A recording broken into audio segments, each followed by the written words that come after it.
સિકોદર મને 70 વર્ષ થયો કાલ મારી કાચી કાયા છે આ ભાડાનું મકાન છે મોહ માયા મેલીને જતું રહેવું પડશે ગોડી અરે રે માં કોઈ અમર નહીં ને કોઈ અમર થશે નહીં પણ મરતે મરતે પેલી વાતનો સંદેહો મારા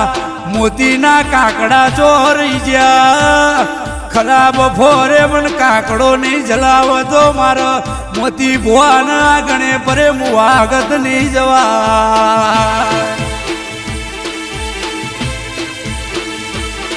પણ કોઈ દાડો મેં મોતી ભુવાએ ખોડિયાર મારી સિકોદર મોમઈ હાચો દીવો પલાડ્યો હોય તો હવે મોડું ન કરતી માં મોડું ન કરતી કેડે હાડા પદ